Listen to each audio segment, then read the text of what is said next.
दोस्तों स्वागत है एक बार फिर से नए वीडियो में आप सभी का। दोस्तों आज की इस वीडियो में हम लोग सीखने वाले हैं गुणनखंड करना। गुणनखंड कैसे किया जाता है, फैक्टराइजेशन कैसे करते हैं। दोस्तों यहाँ पर 3 सवाल हमने लिखे हुए हैं। तीनों सवाल देख पा रहे हैं अलग अलग प्रकार के यहाँ पर आपके सामने लिखे हुए हैं। तो पहला यहाँ पर सवाल है x² + 6x + 8 = 0। अगला सवाल है 4x² + 5x + 1 = 0। और लास्ट और अंतिम सवाल है 4x² + 8x - 5 = 0। तो इस तरह के समीकरण जो होते हैं इनको हम लोग कहते हैं द्विघात समीकरण या फिर द्विघात बहुपद। दोस्तों यदि आपने अभी तक इस तरह के समीकरणों का फैक्टराइजेशन नहीं किया है, यानी आप नहीं कर पाते हैं, तो आप अच्छे से आज सीख जाएंगे कि कैसे फैक्टराइजेशन किया जाता है, कैसे इस तरह के समीकरणों के अलग अलग खंड किए जाते हैं। तो चलिए दोस्तों बिना किसी देरी के शुरुआत करते हैं। पहला सवाल लिख लेते हैं यहाँ से। पहला सवाल है x² + 6x + 8 = 0। तो ये पहला द्विघात समीकरण है। यहाँ पर हमने लिख लिया है x² + 6x + 8 = 0। इसका हमें करना है फैक्टराइजेशन। कैसे करेंगे चलिए तरीका जान लेते हैं। दोस्तों यहाँ पर आगे सबसे पहले हमें यहाँ पर ध्यान देना होता है x² के गुणांक पर। तो x² का गुणांक यहाँ पर है नहीं, x² के बगल में कोई संख्या है नहीं, तो x² का गुणांक जब है नहीं तो यहाँ पर हमें ध्यान नहीं देना है। अब आ जाते हैं यहाँ पर और यहाँ पर। तो लास्ट में कितना है 8। इसका मतलब होता है गुणा करने पर कितना आ जाए 8 आ जाए। और इसके बगल में इसके साइन है प्लस का मतलब होता है जोड़ने पर। प्लस का मतलब जोड़ने पर कितना आ जाए x का गुणांक कितना है, x के बगल में कौन सी संख्या है 6। जोड़ने पर आ जाए 6 और गुणा करने पर आ जाए 8। हमें ऐसी दो संख्याओं का गुणा करना है जिनमें 8 आता हो और दोनों को जोड़ने पर 6 आता हो, वही संख्याएं हमें लेनी है। तो साथियों यदि हम 4 का गुणा 2 से करेंगे तो 4 दूना 8 हो जाएगा और दोनों को जोड़ देंगे 4 + 2 तो कितना हो जाएगा 4 + 2 6 हो जाएगा। 4 × 2 4 दूना 8 हो जाएगा और दोनों को जोड़ देंगे, जब बीच में प्लस लगा देंगे 4 + 2 तो 6 हो जाएगा। तो 6 के स्थान पर हम लिख सकते हैं 4 + 2 और 8 को लिख सकते हैं गुणा के रूप में 4 × 2। चलिए यहाँ पर रख देना है हमें। तो पहले यहाँ पर है x², तो x² हमें लिख लेना है, फिर प्लस लगा लेना है। 6 के स्थान पर हमें लिखना है 4 + 2। 4 + 2 6 होगा, तो छोटा ब्रैकेट बनाएंगे और इसी के अंदर लिखेंगे 4 + 2। 4 + 2 उसके बाद x यहाँ पर है, 6 के बगल में x है तो 6 को हमने लिखा 4 + 2, x को बाहर लिखेंगे ब्रैकेट के, प्लस का 8 = 0। तो 8 को हम लिख सकते हैं 4 × 2। चलिए इसकी जरूरत पड़ेगी तो बात को हम लिख सकते हैं। अब हल करते हैं आगे। x² पहले लिखेंगे, प्लस लगाएंगे। अब हमें गुणा करना है तो पहले 4 का गुणा x से होगा तो 4x हो जाएगा। उसके बाद ये प्लस लगाएंगे, प्लस इसलिए लगाएंगे क्योंकि यहाँ पर प्लस है और यहाँ पर प्लस, दोनों का गुणा होता है तो प्लस और प्लस प्लस ही होता है। उसके बाद 2 का गुणा x से होगा तो 2x हो जाएगा, प्लस का 8 = 0। अब दोस्तों एक पार्ट ये बना लेना है, एक पार्ट ये। यहाँ पर हमें लेना होता है कॉमन, तो कॉमन का मतलब जो संख्या यहाँ पर हो वही सेम यहाँ पर भी होना चाहिए, यानी मासा यहाँ पर हमें देखना है दोनों संख्याओं में मासा कितना है। तो साथियों यहाँ पर x² है और यहाँ पर 4x है। 4 यहाँ है लेकिन 4 यहाँ नहीं, इसका मतलब 4 कॉमन नहीं है। x यहाँ है, x यहाँ पर भी है, तो कुल मिलाकर x कॉमन है इस वाले पार्ट से, तो x हमें कॉमन ले लेना है। अब छोटा ब्रैकेट इस तरह से लगाएंगे। अब जितना कॉमन लेते हैं उतना कम करके ब्रैकेट के अंदर लिखा जाता है। तो x² से x कम पड़ जाएगा तो 1x बचेगा, प्लस यहाँ एक ही x है, 1x से 1x कम पड़ जाएगा तो ये हट जाएगा, कितना बचेगा 4। अब दोस्तों यहाँ पर साइन है प्लस का, तो ये प्लस यहाँ पर हमने इसलिए लगाया क्योंकि यहाँ पर प्लस है, यहाँ पर प्लस है, प्लस कॉमन है, तो प्लस कॉमन लेने पर प्लस ही रहता है।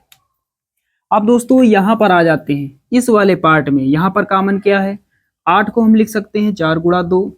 तो यहाँ पर 8 में कितना छिपा है, 4 गुणा 2, और 2 यहाँ पर है पहले से, तो 2 कॉमन हो जाएगा। यहाँ से 2 हट जाएगा, x बचेगा, यहाँ प्लस लगाएंगे। यहाँ 8 से हमने कॉमन लिया है 2, कितना बचेगा, 4 बराबर 0। चलिए दोस्तों, अब फिर से हमें देखना है कॉमन क्या है, यानी जो यहाँ पर हो वही यहाँ पर हो। तो ब्रैकेट में कितना है, x प्लस 4, और यहाँ पर भी ब्रैकेट में x प्लस 4 है, तो x प्लस 4 हमें ले लेना है कॉमन। तो जो कॉमन लेते हैं उतना छोड़कर लिखा जाता है, उसको फिर से नहीं लिखना होता है। तो ये वाला पार्ट पूरा छोड़ देंगे और ये पूरा छोड़ देंगे, क्योंकि ये हमने लिया है कॉमन। अब जो बचेगा इस ब्रैकेट में लिखेंगे। तो यहाँ पर कितना बचा, ये और ये छोड़कर x प्लस 2, x प्लस 2 और बराबर में 0। यहाँ पर दिए गए समीकरण के हमने गुणनखंड कर लिए, 2 अलग अलग खंड कर लिए हमने, और यही हमारा फाइनल आंसर हो जाएगा। चलिए दोस्तों, अगला सवाल जो बिल्कुल अलग टाइप का है। यहाँ पर 4x² प्लस 5x प्लस 1 बराबर 0। तो ये समीकरण यहाँ पर लिखा हुआ है। इस बार x² का गुणांक दिया गया है। इस बार x² के आगे एक संख्या है, तो जब आगे संख्या होती है तो उस संख्या का गुणा लास्ट वाली संख्या के साथ करते हैं। लास्ट में कितना है, 1 के साथ गुणा करेंगे।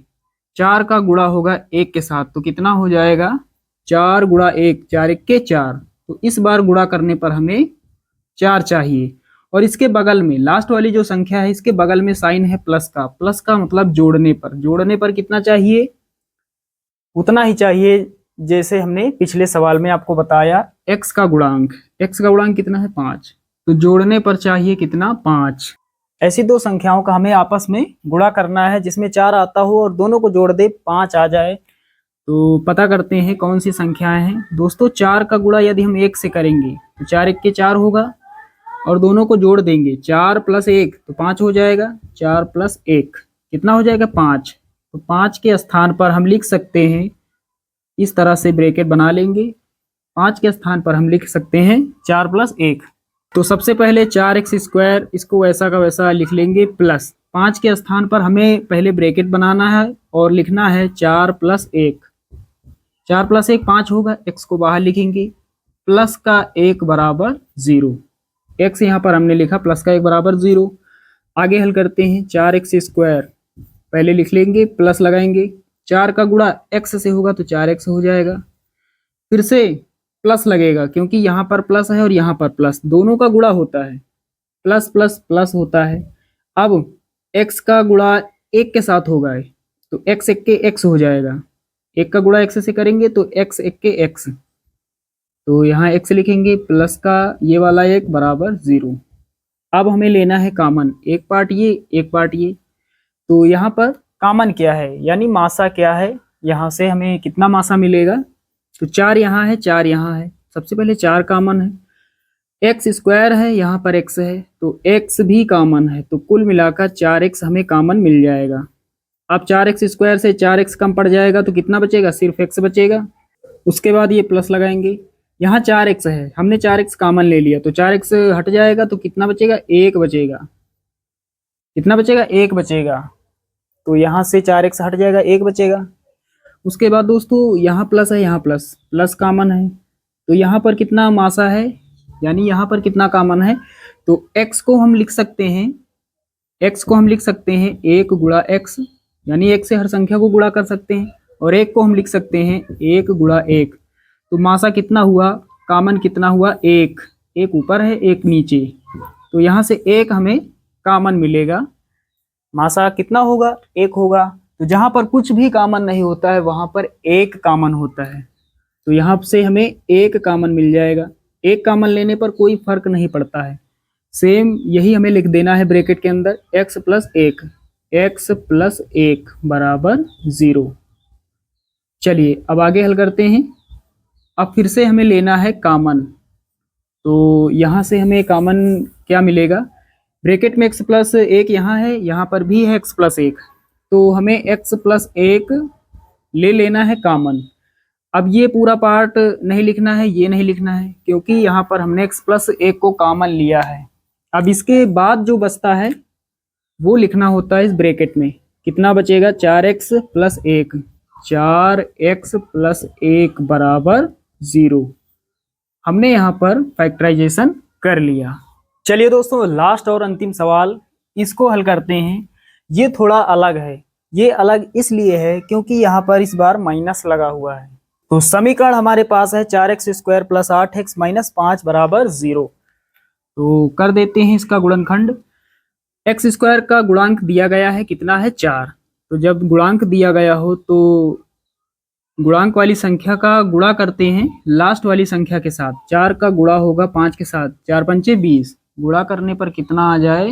गुणा करने पर आ जाए 20। इसके बगल में, 5 के बगल में साइन है माइनस का। माइनस का मतलब घटाने पर। घटाने पर कितना आ जाए? x का गुणांक। x का गुणांक कितना है? 8। ऐसी दो संख्याओं का हमें आपस में गुणा करना है जिनमें ये शर्त लागू होती हो, यानी गुणा करने पर 20 आता हो और घटाने पर 8 आता हो। तो साथियों, यदि हम 10 का गुणा 2 से करेंगे तो 10 दूना 20 हो जाएगा, और 10 में घटाएंगे 2 तो कितना हो जाएगा? 8 मिल जाएगा।